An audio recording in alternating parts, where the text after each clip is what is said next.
Welcome to the first episode of the Modern Jack channel.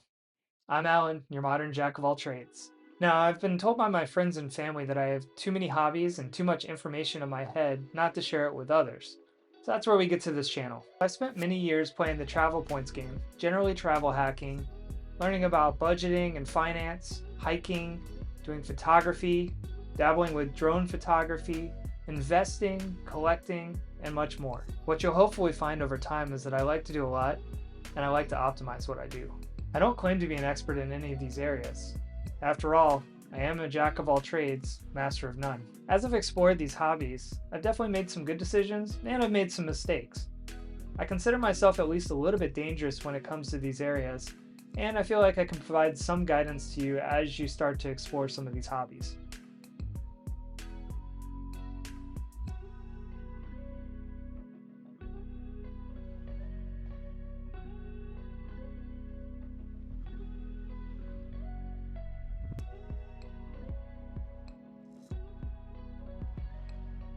Now let's be clear, I'm not a financial advisor. I haven't been trained or certified in those things. I'm just an enthusiast. I enjoy learning about finances, and I like talking about it. If you're going to make any large financial decisions, I highly recommend you seek professional help from a financial advisor. Don't just take my word for it. So for the first episode of the show, I'd like to dig into a hobby that I've really been exploring for about 10 years, the Travel Points game. Now, when I talk about this, what I mean is accruing points through credit cards or just loyalty programs related to travel, being at flights or hotels or rental cars, whatever else, and making the most of those points so that you can travel for low costs. Let's start with my top 10 list for things that I find most important when playing the Travel Points game. Number one, not all points are equal. Now, as you get into the Travel Points game, what you'll find is that points can vary in their value. This can happen between brands or in just how you redeem your points. It's important to have a good understanding of how this calculation works so that you can really get the most out of your points. Now, many cards will provide a base value of 1% cash back. What this means is that for every dollar spent, you get 1 cent back to use. This is what I'd consider the baseline. Now, savvy players in the points game will get far more value than this out of redemptions. Let's go to my latest travel to San Diego as an example. I flew on Southwest Airlines, booking my flights with points. Southwest Airlines uses a redemption ratio of 70 points to $1 of value when booking flights. In other words, a $100 flight would be 7,000 points. Now you can find the value of each point by dividing the cost if booked with cash by the number of points required. For Southwest, it's always a dollar divided by 70 points. This gives you a value of about 1.4 cents per point used. Don't worry too much about this for now, but know that it's already better than the baseline of 1 cent per point that we talked about earlier. So instead of spending $130 for a round-trip flight, I used about 9,000 points and flew for free. This doesn't include the fact that my wife flew with me for free using our Southwest Companion Pass that I acquired for almost 2 years of travel with Southwest. Leave a comment below and let me know if you'd like me to explain how I acquired that Southwest Companion Pass. So the flight was only the start of this reward-heavy trip. Now, booking a flight with Southwest and saving $130 is great and all, but that's not really where we got the most value out of this trip. Let's look at the hotels we booked for this. So we decided to stay 2 nights at the Grand Hyatt Manchester in downtown San Diego near the harbor. We also chose to stay the last night at the Alila Marea Beach Resort in Encinitas. So our first 2 nights that we decided to stay at the Grand Hyatt, we thought it would be worthwhile to at least explore just a basic room. So we looked at a city view king bed room. Now that room would have cost us $250 for the night, but also required a $39 destination fee as part of that. So for $289 we could get this room. Instead, we looked at using points. Now if we booked it with Hyatt points, we could book it for 12,000 points. Now if you do the math on that, $289 divided by 12,000 points, you get a value of about 2.4 cents per point. Now that's pretty good. That's better than the Southwest deal already, and it's saving us $289 a night. But we decided to splurge a little bit and go for a upgraded room with a suite. Now we looked at the hospitality suite as an example. Now this one was $950 a night, plus that same $39 destination fee. So for almost $1,000, we would be able to stay in the suite, but instead we booked it for 24,000 points. If you do the math on that, it Comes out to 4.1 cents per point. Way better value than anything else, and we got to stay in a $1,000 room per night for free. Now the cool thing about this was that we actually got an upgrade on that room when we arrived there. We got booked in the presidential suite. So for the same 24,000 points, we got booked in a room that was almost $1,200 a night. We had the entire 40th floor to ourselves along with the restaurant, and even had our own private hallway. $1,200 room for 24,000 points gave us a value of about 5 cents per point spent. If you didn't understand how I got that calculation, don't worry too much, you'll figure it out as you start traveling. For the last night, where we stayed at the Alila Moorea Beach Resort, it cost us 25,000 points to book a room there. The room typically costs $750. So that gave us a value of about 3 cents per point spent. Obviously, this wasn't as good a deal as the Grand Hyatt, but sometimes you just need to use points for what works best for you. We couldn't pass up the view at the Alila Moorea.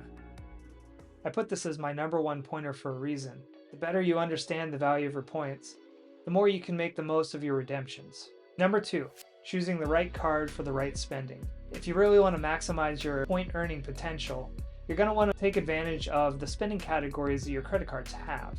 What I mean by this is that certain cards like the Chase Sapphire Reserve get 3 points per dollar back for travel and dining, and other cards have different similar categories. So let's take this as an example again, going back to our San Diego trip. Now, booking a night at the Grand Hyatt with a suite was 24,000 points. If we get 3 points per dollar back on our Chase Sapphire Reserve, we only had to spend $8,000 to get those 24,000 points. You do the math on that, $1,200 room divided by $8,000 in spending meant that we booked our room on 15% back from what we spent originally. That's a pretty significant cash back compared to the 1% cash back that we were talking about as a baseline. If we had accumulated those same points while spending on a 1% cashback card, it would have dropped that cashback value to 1/3 of the 15% that we got. Now, there's a lot of categories depending on the card that you use. You can get larger points back for flights or gas or drugstore purchases and so much more. It's just important to understand what each card provides as a special category and make the most of those situations. Number 3, points are always worth the most now. Now, what I mean by this is that it's good to understand what those points are there for. Points are an incentive by credit card companies or loyalty programs to spend more so that you can get some type of reward. Now, it's not in their best interest to keep those rewards as valuable as they always are. So, over time, they tend to devalue these points. Now, this can happen in a couple different ways. One of the most common ways is for them to increase the cost of a particular booking based on points. Now, what I mean by this is that, say, a Category 4 hotel with Hyatt might cost 10,000 points, and then next year, it now costs 12,000.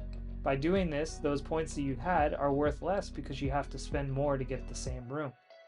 Another way that they may actually devalue these points is by changing the ratio that they offer. So in the case of Southwest, they always use the same ratio of 70 to 1, 70 points to $1. This used to actually be 60 points to $1. So what we saw is that they increased the number of points that were required to redeem $1 value.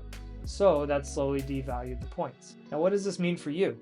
Well, I don't recommend that you just collect points to collect points. You accumulated those points with the idea that you were getting a certain value out of that. But if you sit on them and the companies devalue these points, you're actually losing that percentage back that you gained. It devalues over time.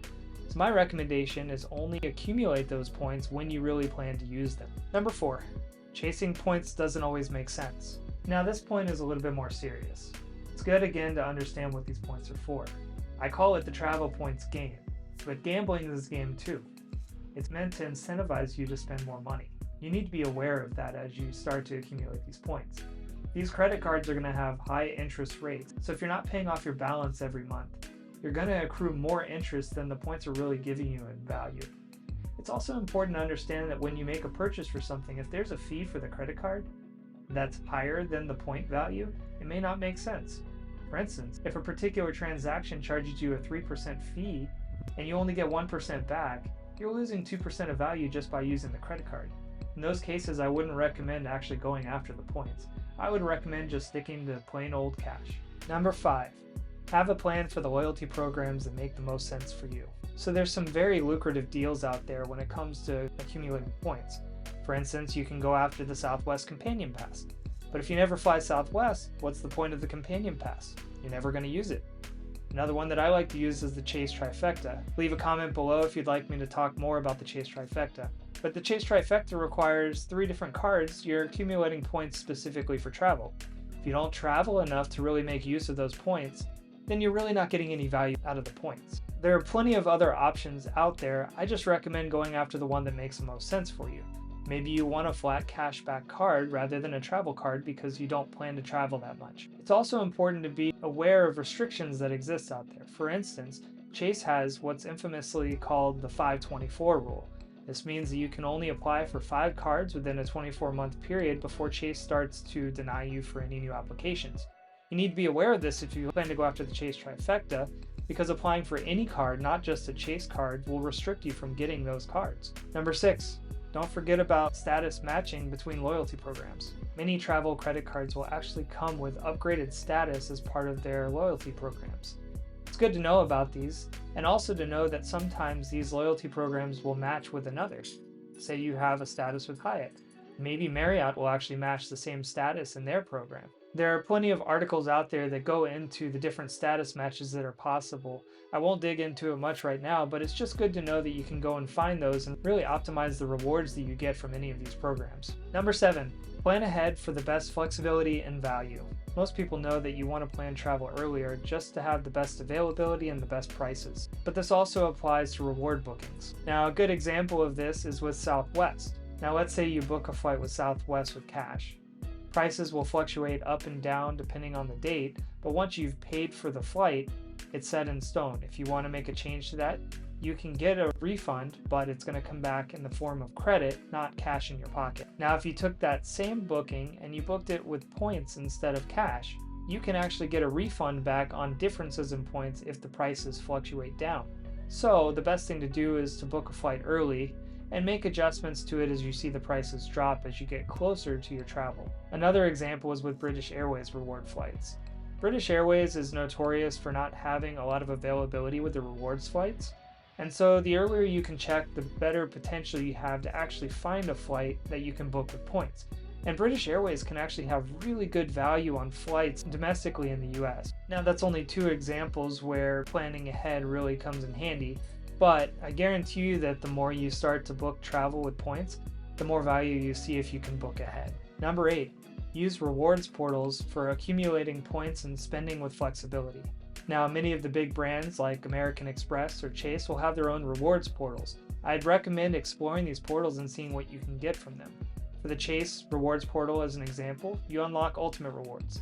And within Ultimate Rewards, depending on the card you have, you can book travel at a 1.25 cent per point or 1.5 cent per point value.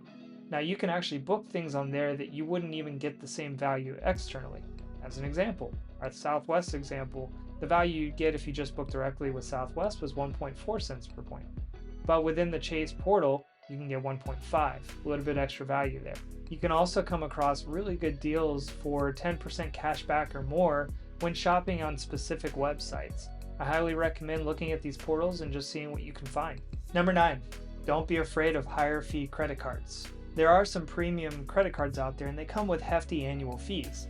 As an example, the Chase Sapphire Reserve has a $550 fee per year. That sounds extravagant, and for some that sounds too high, but it really depends on what you're planning to use the card for. If you plan to travel each year and you plan to spend at least a few $100s on travel, it might be worth it. What you may not know is that the Chase Sapphire Reserve comes with some additional rewards. You get a $300 per year travel credit. Now, this travel credit applies as soon as you spend with the card for anything related to travel. Book a lift, you get the money back in your account almost immediately. Book a flight, same thing, until that $300 is gone. So that really takes the $550 annual fee down to $250. Now, that $250 per year also gets you $15 per month Instacart credit, a Dash Pass membership, Priority Pass lounge access, and so much more. You really can get a lot of value out of these cards that you wouldn't get with a lower fee card. Doesn't work for everyone, doesn't make sense for everyone, but I recommend at least exploring it and seeing if the value you get from it will offset that fee. Number 10, keep things manageable. There are an infinite number of ways you can accumulate and redeem points, but sticking to good value and easy to track options is probably the best way to go. If you forget about points, sometimes they expire and then you never actually get the value out of those points. Also, if you tend to lose track of managing paying off these credit cards, you can accrue massive amounts of interest and really lose all value from the points. If you can't manage a large number of cards, I recommend just consolidating down to a few that you find give you the most value and sticking to those. You don't have to get all the value out of points. I've really reduced down the number of cards that I use at this point because I find it much more manageable and it gets me the points that make the most sense for the type of travel that I do. And as a bonus, I just recommend using the resources that are out there. I can't say that I'm the resource for everything. There's always new deals coming out and they're sometimes hard to find. There are plenty of sources out there that provide blogs or otherwise that tell you about a lot of the deals that are coming up. Two that I recommend are The Points Guy and Travelzoo.